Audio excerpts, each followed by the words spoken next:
Shefi sir, SSLC പരീക്ഷ കഴിയാനായി. CBSE class 10 exams കഴിഞ്ഞു. ഒരുപാട് സ്റ്റുഡൻസ് ഇപ്പോൾ IITs ഒക്കെ ഡ്രീം ചെയ്ത് തുടങ്ങുന്ന ഒരു സമയമാണ്. How did you crack IIT? അതിന് പിന്നിലുള്ള ഒരു റിയൽ സീക്രട്ട് എന്താണ് ഒരു 10ാം ക്ലാസ്സുകാർക്ക് നമുക്ക് പറഞ്ഞു കൊടുക്കാനുള്ളത്?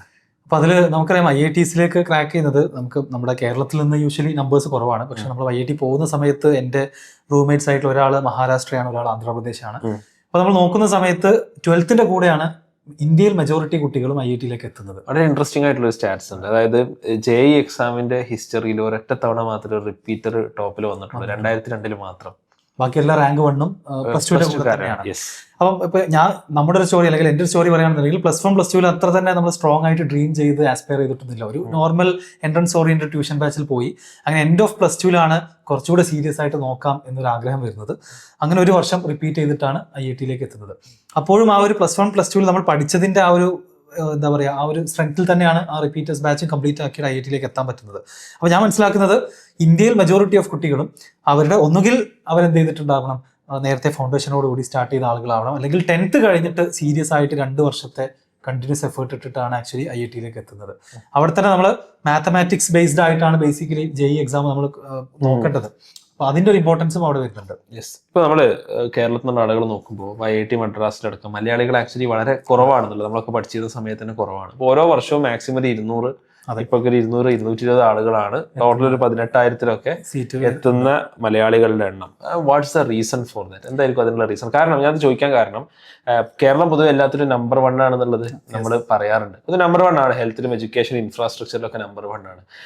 ഇന്ത്യയിലെ മൊത്തം പോപ്പുലേഷന്റെ 4% ആക്ച്വലി കേരളത്തിൽ നിന്നാണ്.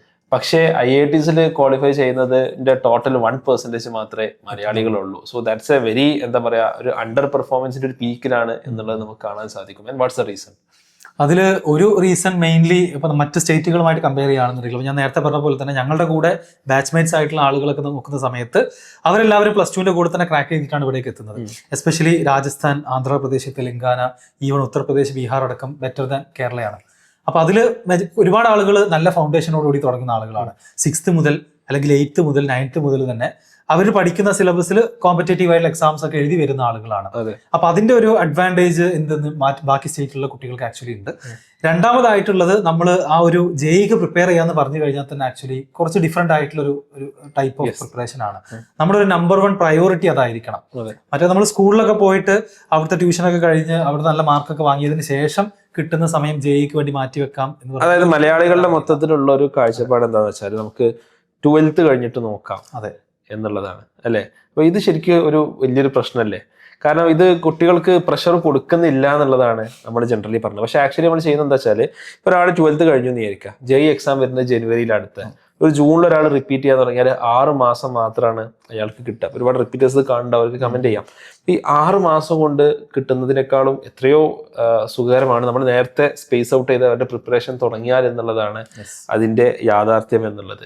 ഓക്കെ, അപ്പോൾ അതാണ് നമ്മുടെ ഒരു മെയിൻ റീസൺ എന്നല്ല. ഈ ഒരു മെന്റാലിറ്റി നമ്മൾ ഷിഫ്റ്റ് ചെയ്യുമ്പോഴേ നമ്മൾ JEE പോലത്തെ എക്സാംസിൽ മുൻപിലെത്തുള്ളൂ. അപ്പോൾ നമ്മുടെ ഫൗണ്ടേഷൻ പ്രോഗ്രാമിൽ നേരത്തെ ജോയിൻ ചെയ്യാൻ താല്പര്യമുള്ള ആളുകൾക്ക് 6th മുതലുണ്ട്, ലിങ്ക് ഞാൻ താഴെ നൽകുന്നുണ്ട്. JEE മാത്രമല്ല, നീറ്റ്, മറ്റ് ഒളിമ്പ്യാഡ്സ്, മറ്റ് കോമ്പറ്റേറ്റീവ് എക്സാംസിനൊക്കെ ഉണ്ട്. But coming back to the point, ഇപ്പൊ 10th കഴിയുന്ന ആൾക്കാരെ കുറിച്ച് നമുക്ക് വീണ്ടും സംസാരിക്കാം.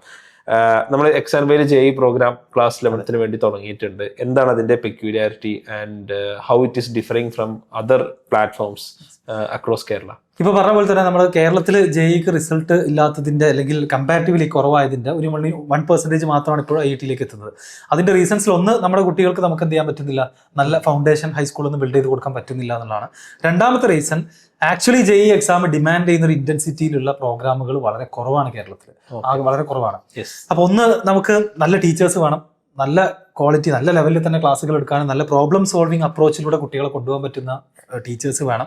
അതുപോലെ തന്നെ അവരുടെ ഒരു ഫസ്റ്റ് പ്രയോറിറ്റി നമുക്ക് ഇതായിട്ട് സെറ്റ് ചെയ്ത് കൊടുക്കാൻ പറ്റണം. ബാക്കിയെല്ലാം സെക്കൻഡ് പ്രയോറിറ്റിയിലേക്ക് എന്ത് ചെയ്യാൻ പറ്റും, കൊണ്ടുപോകും. അപ്പൊ നമ്മുടെ ഒരു എക്സാം മൈൻഡ് നമ്മൾ സ്റ്റാർട്ട് ചെയ്യുന്ന ഈ ഒരു JEE പ്രോഗ്രാമിൽ നമ്മുടെ രണ്ടാമത്തെ ബാച്ചാണ്. ആക്ച്വലി ഫസ്റ്റ് ബാച്ച് +1 കംപ്ലീറ്റ് ചെയ്തു.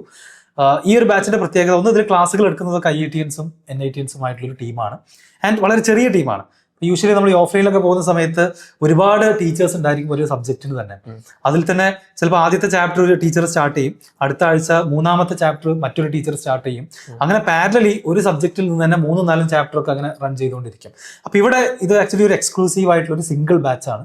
നമ്മൾ ഏപ്രിലിൽ സ്റ്റാർട്ട് ചെയ്യുന്ന ഒരു ബാച്ചിൽ ക്ലാസ്സുകൾ എടുക്കുന്നതൊക്കെ IITians NITians ആൻഡ് നമ്മൾ വളരെ ഫോക്കസ്ഡ് ആയിട്ട് ഫിസിക്സ് എടുക്കുന്ന ഷഫീർ സാറാണ്, മാത്സ് എടുക്കുന്നത് ഞാനാണ് കാര്യമായിട്ട്. അപ്പൊ അതിൽ എന്താണോ ആ എക്സാം ഡിമാൻഡ് ചെയ്യുന്നത്, ഡേ 1 മുതൽ തന്നെ ഓരോ ചാപ്റ്ററും ഇൻഡെപ്ത് ആയിട്ട് കവർ ചെയ്തിട്ടാണ് നമ്മൾ പോവുക. അതിൽ മാക്സിമം നമ്പർ ഓഫ് ക്വസ്റ്റ്യൻസ് ക്ലാസ്സിലും പിന്നെ ബാക്കി കുട്ടികൾക്ക് വർക്കായിട്ടും കൊടുത്തുകൊണ്ടാണ് മുന്നോട്ട് പോകുന്നത്.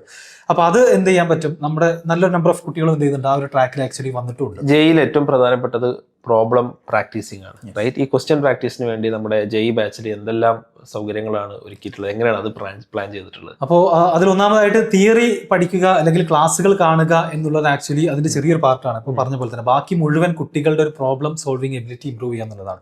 അപ്പൊ നമുക്ക് നമ്മുടെ മെറ്റീരിയൽസിൽ നമ്മൾ ഓരോ ചെറിയ ചെറിയ സെക്ഷൻസ് കഴിഞ്ഞാലും ഇൻ ടെക്സ്റ്റ് എക്സസൈസുകൾ ഉണ്ട്. പിന്നെ എൻഡ് ഓഫ് ദി ചാപ്റ്റർ നമുക്ക് എക്സസൈസ് 1ഉം 2ഉം ഉണ്ട്. അതിനുശേഷം ലെവൽ കൂടിയ അഡ്വാൻസ് ലെവലിലുള്ള ക്വസ്റ്റ്യൻസ് ഉണ്ട്. പിന്നെ PYQs എല്ലാം നമ്മുടെ ബുക്കിൽ തന്നെ ഉണ്ട്. അത് കൂടാതെ അഡീഷണൽ പ്രാക്ടീസിനും അതുപോലെ തന്നെ കുട്ടികൾക്ക് കസ്റ്റം എക്സാംസും എഴുതാൻ വേണ്ടിയിട്ട് നമ്മളൊരു സെക്കൻഡറി ടെസ്റ്റിംഗ് പ്ലാറ്റ്ഫോം കൊടുക്കുന്നുണ്ട്, JEE Sprint എന്ന് പറയുന്നത്. അതിൽ ആക്ച്വലി നിയർലി ഒരു 80,000+ ക്വസ്റ്റ്യൻസ് അവൈലബിൾ ആണ്. അവർക്ക് ഏത് ടോപ്പിക്ക് വേണമെങ്കിലും ഏത് ഡിഫിക്കൽട്ടി ലെവൽ സെലക്ട് ചെയ്തിട്ട് പ്രാക്ടീസ് ചെയ്യാം. അതുപോലെ തന്നെ ഏത് ചാപ്റ്ററും സെലക്ട് ചെയ്തിട്ട് സ്വന്തമായിട്ട് എക്സാംസ് ക്രിയേറ്റ് ചെയ്തിട്ട് അറ്റൻഡ് ചെയ്യാൻ പറ്റും. പക്ഷേ ഇപ്പോൾ വരുന്ന പ്രധാനപ്പെട്ട ചോദ്യം എന്നുള്ളത്, ഇതൊക്കെ ഓഫ്ലൈനിൽ പ്രിപ്പയർ ചെയ്യുന്നതല്ലേ നല്ലത്? എസ്പെഷ്യലി ഇന്ന് ഇന്റഗ്രേറ്റഡ് സ്കൂൾസ് അടക്കമുള്ള സൗകര്യങ്ങളുണ്ട്, റൈറ്റ്? അപ്പോൾ നമ്മുടെ ഒരു ഓൺലൈൻ ബാച്ചിന് എന്താണ് പ്രസക്തി? ഓൺലൈനിൽ അത്രത്തോളം ഒരു ബെറ്റർ കോമ്പറ്റീറ്റീവ്നെസ്സും റിസോഴ്സും കുട്ടികൾക്ക് കിട്ടും? അതിലൊന്നെന്താണെന്ന് വെച്ചാൽ നേരത്തെ നമ്മൾ പറഞ്ഞതിന്റെ തുടർച്ചയാണ്. അതായത് കേരളത്തിൽ നമുക്കറിയാം റിസൾട്ട് പ്രൊഡ്യൂസ് ചെയ്യുന്ന കുറച്ച് ബാച്ചുകൾ നമുക്ക് എല്ലാവർക്കും അറിയാം. അത് മാറ്റി നിർത്തി കഴിഞ്ഞാൽ JEEയുടെ ആ ഒരു ഇന്റൻസിറ്റിയിൽ ക്ലാസ്സുകൾ നൽകുന്ന ഓഫ്ലൈൻ പ്രോഗ്രാമുകൾ ഇല്ലെന്ന് തന്നെ പറയാം.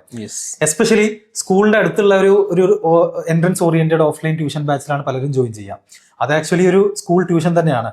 പേരിന് കുറച്ച് MCQs ചെയ്യുന്നല്ലാതെ JEEക്കുള്ള കോച്ചിങ് ഒന്നും ശരിക്കും അവിടെ നടക്കുന്നില്ല. അതാണ് ഒന്നാമത്തെ കാരണം. പിന്നെ ഇന്റഗ്രേറ്റഡ് സ്കൂളുകളിലേക്ക് വരികയാണെന്നുണ്ടെങ്കിൽ ഇപ്പൊ നമുക്ക് ഈ വർഷവും കഴിഞ്ഞ വർഷമായിട്ട് ഒരുപാട് ഇന്റഗ്രേറ്റഡ് സ്കൂളുകൾ ഓൺ എ ഡെയിലി ബേസിസ് പുതിയ സ്റ്റാർട്ട് ചെയ്തുകൊണ്ടിരിക്കുന്നത്.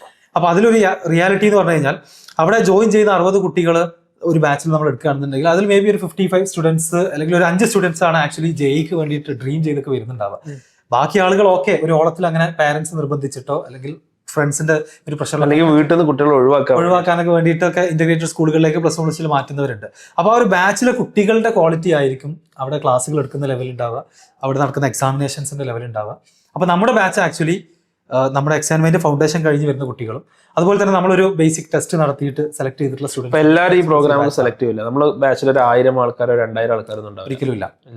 അത് JEEക്ക് വേണ്ട ഒരു ആപ്റ്റിറ്റ്യൂഡ് എന്താ നോക്കിയിട്ട് ആ ഒരു മാത്തമാറ്റിക്സ്, അതായത് കാശ് തരാന്ന് പറഞ്ഞാൽ എല്ലാവരും നമ്മൾ അഡ്മിറ്റ് ചെയ്യില്ല. ഇല്ല, നമ്മൾ കൃത്യമായിട്ട് കുട്ടികളെ ഇവാലുവേറ്റ് ചെയ്തിട്ട് നമ്മൾ ഈ ഒരു പ്രോഗ്രാമിലോട്ട് എടുക്കുക. ഇല്ലെങ്കിൽ അവരുടെ ആ 2 ദിവസം ബേസ് ഇപ്പൊ JEEനോട് ആപ്റ്റിറ്റ്യൂഡ് ഇല്ലാത്തൊരു കുട്ടീനെ വെറുതെ കൊണ്ടുവന്നിട്ട് കാര്യമില്ല.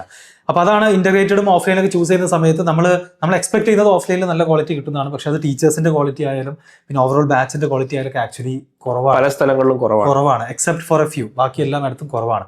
അപ്പൊ നമ്മുടെ ബാച്ചിൽ പഠിക്കുന്ന കുട്ടികളുടെ ക്വാളിറ്റി ആയാലും ക്ലാസ് എടുക്കുന്ന ആൾക്കാരായാലും മെറ്റീരിയൽ ആയാലും എല്ലാം എന്താണ് ഒരു JEE main to JEE advance level വരെ കവർ ചെയ്യുന്ന രൂപം. സ്വാഭാവികം നേരത്തെ കുറച്ച് ആൻസർ ചെയ്തൊരു ഭാഗമാണ്. എന്നാലും പല പാരന്റ്സിനുള്ള ഒരു കൺസേൺ എന്നുള്ളത് 11ന്റെയും 12ന്റെയും കൂടെ ഇത് കൊണ്ടുപോകാൻ സാധിക്കുമോ, ഇത് കുറച്ച് പ്രഷർ അല്ലേ എന്നുള്ളതാണ്. അതിനെങ്ങനെയാണ് നമ്മൾ റെസ്പോൺസ്? ഒരുപാട് ആളുകളുടെ ഒരു ടെൻഷൻ ഇത് തന്നെയാണ്. സ്കൂളിന്റെ കൂടെ നമ്മൾ ഇങ്ങനെ ഒരു ഓൺലൈൻ പ്രോഗ്രാമിൽ ജോയിൻ ചെയ്താൽ എങ്ങനെയായിരിക്കും കാര്യങ്ങൾ ഉണ്ടാവുക എന്നുള്ളത്. അപ്പൊ അതിൽ ആക്ച്വലി നമ്മൾ മനസ്സിലാക്കേണ്ടത് നേരത്തെ പറഞ്ഞ പോലെ തന്നെ +1 +2ന്റെ കൂടെ തന്നെയാണ് ഇന്ത്യയിൽ ഏറ്റവും കൂടുതൽ കുട്ടികൾ ഈവൻ നീറ്റ് ആവട്ടെ ഏറ്റവും ബെസ്റ്റ് സ്ഥാപനങ്ങളിൽ പോയി പഠിക്കുന്നത്. അതിലേക്ക് നമ്മൾ നോക്കുന്ന സമയത്ത് സ്കൂളിന്റെ കൂടെ ഇത് മാനേജ് ചെയ്തത് എങ്ങനെയാണെന്ന് ചോദിച്ചു കഴിഞ്ഞാൽ ഇത് നമ്പർ 1 പ്രയോറിറ്റി ആക്കി വെക്കുക എന്നുള്ളതാണ് ഒന്നാമത്തെ കാര്യം. അപ്പോൾ ഓട്ടോമാറ്റിക്കലി സ്കൂളിലെ സ്പോർട്സ്, ആർട്സ്, സയൻസ് ഫെയർ അതുപോലെ മറ്റ് ആക്ടിവിറ്റീസിൽ നിന്നൊക്കെ നമ്മൾ എന്ത് ചെയ്യേണ്ടി വരും, കുറച്ച് ടൈം ഒഴിവാക്കിയിട്ട് JEEക്ക് വേണ്ടിയിട്ട് ആ ടൈം കൊടുക്കേണ്ടി വരും. പിന്നെ കൃത്യമായിട്ട് കുട്ടികൾക്ക് ഒരു personal time table correct schedule ചെയ്ത് പോകുകയാണെന്നുണ്ടെങ്കിൽ ആക്ച്വലി ഇനഫ് ടൈം അവരുടെ കയ്യിലുണ്ട്. അപ്പം ഒരുപാട് ആളുകൾ പല രീതിയിലുള്ള ഡിസ്ട്രാക്ഷൻസ് ആണ്, ചിലപ്പോൾ ഫാമിലിയിൽ ഒരുപാട് പ്രോഗ്രാംസ് നടക്കുന്നുണ്ടാവാം. അപ്പോൾ അത്തരം ഡിസ്ട്രാക്ഷൻസ് ഒക്കെ മാറ്റിയിട്ട് സെൽഫ് മോട്ടിവേറ്റഡ് ആയിട്ട് ഡെഡിക്കേറ്റഡ് ആയിട്ട് പഠിക്കാൻ പറ്റുന്ന കുട്ടികൾക്ക് ഏറ്റവും ബെസ്റ്റ് ക്ലാസ്സുകളും റിസോഴ്സുകളും ഓൺലൈനിൽ ആക്ച്വലി എന്ത് ചെയ്യാൻ പറ്റും, ഇന്റഗ്രേറ്റഡ് സ്കൂളിന്റെ ഒരു 10-1 ഫീസ് കൊടുത്തിട്ട് എന്ത് ചെയ്യാൻ പറ്റും, ആക്ച്വലി ചെയ്യാൻ പറ്റും. യെസ്. അപ്പോൾ നമ്മൾ ഇനി ചോദിക്കാനുള്ളത് എന്താണ് നമ്മുടെ പ്ലാൻ 2025-27 JEE എഴുതുന്ന ബാച്ചിന് വേണ്ടിയിട്ടുള്ള നമ്മുടെ പ്ലാന് എന്താണ്? നമ്മളൊരു വെക്കേഷൻ കഴിഞ്ഞിട്ടാണോ ക്ലാസ് തുടങ്ങുന്നത് അതോ എങ്ങനെയാണ്? യൂഷ്വലി ഒരുപാട് പാരന്റ്സ് ചോദിക്കുന്നത് +1ന്റെ റിസൾട്ട് ഒക്കെ വന്ന് സയൻസ് ബാച്ച് ഒക്കെ കിട്ടട്ടെ എന്നിട്ട് തുടങ്ങിയാൽ പോരെ എന്നൊക്കെയാണ്. അപ്പൊ നമ്മളൊരു ഉദ്ദേശം എന്ന് പറഞ്ഞു കഴിഞ്ഞാൽ മാക്സിമം സമയം കുട്ടികൾക്ക് പഠിക്കാൻ കൊടുത്തിട്ട് അവരുടെ സ്ട്രെസ് കുറയ്ക്കാൻ. പാരന്റ്സ് മനസ്സിലാക്കേണ്ടത് 2027 ജനുവരിയിൽ മാർച്ചിലാണ് ഈ കുട്ടികൾ ബോർഡ് എക്സാം എഴുതുക. എന്നാൽ ജനുവരിയിൽ തന്നെ അവർ JEE എക്സാം എഴുതും. അപ്പൊ ജനുവരിന്റെ ഉള്ളിൽ 11th-12th പഠിച്ചു തീർക്കണം. പിന്നെ റിവൈസ് ചെയ്യണം, മോക്ക് ടെസ്റ്റ് എഴുതണം. അപ്പം 27 കൂടിയിട്ട് എല്ലാ 10th എക്സാമും തീരും. നമുക്ക് April 3 നമ്മുടെ ബാച്ച് ആക്ച്വലി സ്റ്റാർട്ട് ചെയ്യുന്നത്. കേരളത്തിൽ തന്നെ മേ ബി ഏറ്റവും ആദ്യം തുടങ്ങുന്നത് നമ്മുടെ ബാച്ച് ആയിരിക്കാനാണ് സാധ്യത. April 3 ബ്രിഡ്ജ് കോഴ്സ് ആണ്. 1 വീക്ക് ബ്രിഡ്ജ് കോഴ്സ് കഴിഞ്ഞ് April 11 നമ്മുടെ JEE ക്ലാസ്സുകൾ ആരംഭിക്കുക. എന്നിട്ട് December എൻഡോട് കൂടിയിട്ട് +1 സിലബസ് ഫിനിഷ് ചെയ്ത് ജനുവരി മുതൽ അടുത്തൊരു ഒക്ടോബർ വരെ +2 സിലബസിനുള്ള ടൈമാണ്. ആൻഡ് അത് കഴിഞ്ഞ് November, December, January ഈ 3 മാസം റിവിഷൻ ആൻഡ് മോക്ക് ടെസ്റ്റിന് മാറ്റി വെച്ച് കഴിഞ്ഞാൽ നേരത്തെ പറഞ്ഞ പോലെ 2027 ജനുവരിയിൽ തന്നെ JEE മെയിൻ നമുക്ക് നല്ല റിസൾട്ട് ഉണ്ടാക്കാൻ പറ്റും. അവിടെ ഒരു NIT സീറ്റ് ഉറപ്പിക്കുക എന്നുള്ളതാണ് നമ്മുടെ പ്രോഗ്രാമിന്റെ ഫസ്റ്റ് ടാർഗറ്റ്. ഓക്കെ, അപ്പോൾ ബ്രിഡ്ജ് കോഴ്സ് April 3 തുടങ്ങുന്നുണ്ട്. എങ്ങനെയാണ് നമ്മൾ ബ്രിഡ്ജ് കോഴ്സ് ഫ്രീ ആണോ, അത് എങ്ങനെയാണ് അഡ്മിഷൻ കാര്യങ്ങളൊക്കെ? ബ്രിഡ്ജ് കോഴ്സ് ആക്ച്വലി നമ്മൾ അതിലെ ഒരുപാട് സെഷൻസ് എല്ലാവർക്കും ഫ്രീ ആയിട്ട് അവൈലബിൾ ആക്കിയിട്ടുണ്ട്. ഫ്യൂ സെഷൻസ് നമ്മുടെ ജോയിൻ ചെയ്ത കുട്ടികൾക്ക് മാത്രമേ ഉള്ളൂ. 11th മുതൽ സ്റ്റാർട്ട് ചെയ്യുന്ന പ്രോഗ്രാം അഡ്മിഷൻ എടുത്തിട്ടുള്ള ആളുകൾക്ക് മാത്രം. അഡ്മിഷൻ എടുക്കാൻ ഇപ്പോൾ താഴെ ലിങ്കും അതേപോലെ തന്നെ കൂടുതൽ വിവരങ്ങളും കോൺടാക്ട് ഡീറ്റെയിൽസ് കൊടുക്കുന്നതാണ്. അപ്പോൾ ഒരു മാത്തമാറ്റിക്സ് ബേസ്ഡ് ആയിട്ടുള്ള ഒരു ആപ്റ്റിറ്റ്യൂഡ് ടെസ്റ്റ് ഉണ്ട്. അത് എഴുതിയിട്ട് അതിന്റെ റിസൾട്ടിനെ ബേസ് ചെയ്തിട്ടാണ് നമ്മുടെ ബാച്ചിലേക്ക് എന്ത് ചെയ്യുക അഡ്മിഷൻസ്. അപ്പോൾ എല്ലാവരും ആ ബേസിക് അഡ്മിഷൻ ടെസ്റ്റ് കാര്യങ്ങൾ എഴുതുക. നിങ്ങളെ സംബന്ധിച്ചിടത്തോളം കോസ്റ്റ് എഫക്റ്റീവ് ആയിട്ട് ഏറ്റവും ബെസ്റ്റ് ഫാക്കൽറ്റീസിൽ നിന്ന് JEEക്ക് വേണ്ടി പ്രിപ്പയർ ചെയ്യാനുള്ള IIT JEE ക്വാളിഫൈ ചെയ്ത ആളുകളിൽ നിന്ന് പ്രിപ്പയർ ചെയ്യാനുള്ള ഒരു അവസരമാണ് X&Y JEE പ്രോഗ്രാമിലൂടെ നിങ്ങൾക്കുള്ളത്. അപ്പോൾ ഇതിൽ മറ്റ് ഓൺലൈൻ പ്രോഗ്രാമുകളായിട്ട് കമ്പയർ ചെയ്യുന്ന സമയത്ത് ഒന്ന് ഈ ഒരു ബാച്ചിന്റെ ഒരു എക്സ്ക്ലൂസിവിറ്റി ആൻഡ് ആ ഒരു എലീറ്റ്നെസ് നിങ്ങൾ മനസ്സിലാക്കണം. രണ്ടാമതായിട്ടുള്ളത് കംപ്ലീറ്റ് ലൈവ് ക്ലാസ്സുകളാണ്. ആ ലൈവ് ക്ലാസ്സുകളിൽ തന്നെ ഈ ഒരു സിംഗിൾ ബാച്ച് മാത്രമാണ് അറ്റൻഡ് ചെയ്യുക. നിങ്ങൾക്ക് ഇന്ററാക്ട് ചെയ്യാം. ഞാൻ അജ്മൽ സാറും തന്നെയാണ് ഡെയിലി മാറി മാറി വരാൻ പോകുന്നത് ഓരോ ചാപ്റ്ററിൽ. ഞങ്ങളുമായിട്ട് സംസാരിക്കാം ആൻഡ് ക്ലാസ്സുകൾ എടുക്കുക എന്നുള്ളത് മാത്രമല്ല, അപ്പോൾ നമുക്ക് കൃത്യമായിട്ട് അറിയാം what it takes to be in IIT എന്നുള്ളത്. അപ്പോൾ അതുകൊണ്ട് കുട്ടികൾക്ക് ആ ഒരു ജേർണിയിൽ ഉണ്ടാകുന്ന എല്ലാ പ്രശ്നങ്ങളിലും അവരെ സപ്പോർട്ട് ചെയ്യാനും ഗൈഡ് ചെയ്യാനും ഈ ഫാക്കൽറ്റി ടീം ഉണ്ടായിരിക്കും.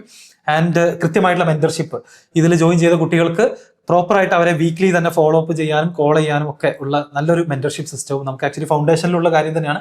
അത് നമ്മൾ എന്ത് ചെയ്തു JEEയിലേക്കും ആഡ് ചെയ്തിട്ടുണ്ട്. സോ ജോയിൻ ചെയ്യുന്ന ആളുകൾക്ക് നമ്മുടെ മെറ്റീരിയൽസ് എത്രയും പെട്ടെന്ന് തന്നെ അയച്ചു തരും. ആൻഡ് April 1st വീക്കിൽ തന്നെ എന്താ പറയാ, നമ്മൾ ഈ ഒരു സ്വപ്നം കണ്ട് ഓൾറെഡി കുട്ടികളൊക്കെ ജോയിൻ ചെയ്തിട്ടുണ്ടോ? ഒരുപാട് ആളുകൾ ജോയിൻ ചെയ്തിട്ടുണ്ട്. ബാച്ച് ആക്ച്വലി ഫില്ലാവാനായി ലിമിറ്റഡ് നമ്പർ ഓഫ് സീറ്റുകളേ ഉള്ളൂ. ബാക്കിയുള്ള സീറ്റുകളിലേക്കാണ് ഈ എൻഡ് ഓഫ് മാർച്ചിൽ നമ്മൾ അഡ്മിഷൻസ് ക്ലോസ് ചെയ്യുന്നത്. അപ്പോൾ അതിന് മുൻപായിട്ട് തന്നെ എത്രയും പെട്ടെന്ന് കോൺടാക്ട് ചെയ്തിട്ട് അറിയിക്കുക. Okay, so that's it. അപ്പോൾ JEE കുറിച്ചുള്ള ഒരു ബ്ലൂ പ്രിന്റ് 10th കഴിഞ്ഞിട്ട് നിങ്ങൾ എന്ത് ചെയ്യണമെന്നതിനെ കുറിച്ച് നിങ്ങൾക്ക് കിട്ടിയെന്ന് കരുതുന്നു. അപ്പോൾ നമുക്ക് നമ്മുടെ JEE ബാച്ചിൽ കാണാം. If you are interested, details എല്ലാം ഞാൻ താഴെ നൽകുന്നുണ്ട്. നിങ്ങൾ കോൺടാക്ട് ചെയ്യുക. And hurry up, right? സമയമില്ല എന്നുള്ളത് വെറുതെ സമയമില്ലാത്തതുകൊണ്ട് പറയുന്നതല്ല. നമുക്ക് ആക്ച്വലി പഠിക്കാൻ സമയമില്ല. നമുക്ക് April തന്നെ തുടങ്ങിയാലേ നമുക്ക് JEE പോലത്തെ എക്സാംസ് കിട്ടുള്ളൂ. ഈ ഒരു JEE അനുഭവമുള്ള ആളുകൾ തീർച്ചയായിട്ടും നിങ്ങളുടെ അനുഭവങ്ങൾ താഴെ കമന്റ് ചെയ്യാനും മറക്കണ്ട. ഓക്കെ, നമുക്ക് മറ്റൊരു വീഡിയോയുമായി കാണാം. ബൈ.